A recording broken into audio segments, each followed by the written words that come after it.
7 सितंबर को प्रोफेसर चंद्रशेखर की आत्महत्या मामले को लेकर जम्मू यूनिवर्सिटी के बाहर आज अनुसूचित जाति से के कुछ लोगों द्वारा प्रदर्शन किया गया। यूनिवर्सिटी प्रशासन के खिलाफ नारेबाजी कर उन्होंने इस मामले में सीबीआई जांच कराने की मांग की। इनका कहना था कि प्रोफेसर चंद्रशेखर एक शरीफ व्यक्ति थे और यूनिवर्सिटी में उनके विभाग के कुछ लोगों द्वारा कई बार जाति के आधार पर उनसे भेदभाव भी किया जाता था। वो एक मनोवैज्ञानिक थे, लेकिन कुछ लड़कियों द्वारा कथित तौर पर लगाए गए यौन शोषण के आरोप के बाद उन्हें भारी सदमा पहुंचा और उन्होंने अपनी जान दे दी। आपको बता दें कि जम्मू कश्मीर पुलिस द्वारा इस मामले की जांच के लिए स्पेशल इन्वेस्टिगेशन टीम का गठन भी कर दिया गया है, लेकिन प्रदर्शन कर रहे इन लोगों की मांग है कि इस पर सीबीआई जांच हो ताकि प्रोफेसर के परिवार को इंसाफ मिले।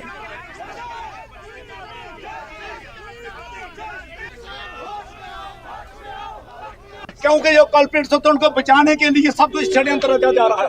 जो 3 अथॉरिटियां बैठी हुई हैं, चाहे कमेटी के कन्वीनर हो, चाहे साइकोलॉजी के हेड ऑफ डिपार्टमेंट हो और चाहे रजिस्ट्रार हो जम्मू यूनिवर्सिटी के, इनको बचाने का प्रयास किया जा रहा है। और जम्मू यूनिवर्सिटी के वाइस चेयरमैन मैं उनको भी कहना चाहूंगा और चेतावनी दूंगा, अगर इनके खिलाफ कार्रवाई नहीं होगी, ये सिर्फ जम्मू यूनिवर्सिटी तक ही नहीं रहेगी, पूरे नेशनल लेवल पर स्ट्राइक जाएगी और उसका इंसाफ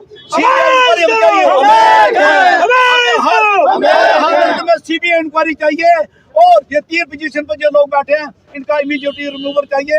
जम्मू यूनिवर्सिटी के अंदर जितने भी आज तक सेक्सुअल हरासमेंट के केस हुए हैं, किसी की इंक्वायरी आज तक 2 दिन में कंप्लीट नहीं हुई है। 10 साल भी लगे हैं और जिनके खिलाफ केस थे आज वो अच्छी पोजीशनों पर बैठे हुए हैं। इस समय हम जम्मू यूनिवर्सिटी के बाहर मौजूद हैं। यहाँ पर कुछ दिन पहले चंद्रशेखर जो कि साइकोलॉजी के एक प्रोफेसर थे, उन्होंने सुसाइड की, जिसके बाद यहाँ पर धरना प्रदर्शन जो है वो जारी है। दरअसल वो एक एससी कम्युनिटी से ताल्लुक़ रखते थे और अभी जो कई सारे एससी कम्युनिटी के लोग हैं वो यहाँ पर धरना प्रदर्शन कर रहे हैं। उनकी मांग है कि इसको लेकर सीबीआई इंक्वायरी जो है वो की जानी चाहिए और यहाँ पर उनको लेकर धरना प्रदर्शन जो है वो जारी है। जम्मू यूनिवर्सिटी के रजिस्ट्रार को सस्पेंड करने की बात जो है वो यहाँ पर उनके द्वारा की जा रही है। सर, क्या मांग करेंगे आप, क्योंकि लगातार अब एसआईटी भी बिठा दी गई है जो जम्मू कश्मीर पुलिस द्वारा, बट आपकी सर ये एसआईटी बिठाने का इशू नहीं है। एसआईटी में वही लोग बैठे हैं जिन्होंने इनको सस्पेंशन ऑर्डर दिया है। ये एसआईटी से काम नहीं होगा, सीबीआई इंक्वायरी होनी चाहिए और बिल्कुल एक ट्रांसपेरेंट वे में होना चाहिए। आप खुद ही बताएं, जिन लोगों ने 2 दिन के अंदर एक व्यक्ति को कल्प्रिट भी साबित कर दिया, सेक्सुअल हरासमेंट के केस पिछले कई सालों से पेंडिंग पड़े हुए हैं, लेकिन एक प्रोफेसर जो थोड़े दिनों के बाद जो एचओडी बनने वाला था, आप उसके खिलाफ अपने मानसिकता दर्शा रहे हैं कि आपकी छोटी मानसिकता थी एक पर्टिकुलर वर्ग के प्रति।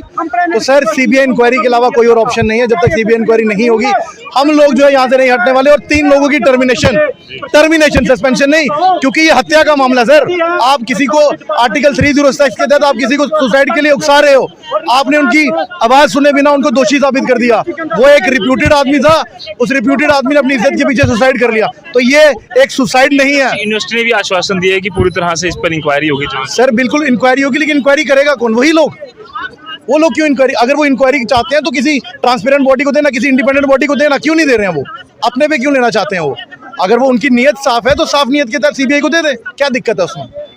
तो ठीक जिस तरह से लगातार चंद्रशेखर की जो सुसाइड हुई है उसके बाद लगातार उस पर सवाल जो है वो खड़े हो रहे हैं और उसी के बाद आज जो है यूनिवर्सिटी के बाहर ये लोग प्रदर्शन कर यही मांग कर रहे हैं कि उनकी सुसाइड पर एक सीबीआई इंक्वायरी हो और जल्द से जल्द जो आरोपी हैं उनको पकड़ा जाए, ताकि इस तरह का वाकया जो है वो जम्मू यूनिवर्सिटी में आगे पेश ना आए। न्यूज़ 18 जम्मू कश्मीर लद्दाख के लिए जम्मू से मैं रजत बोहरा।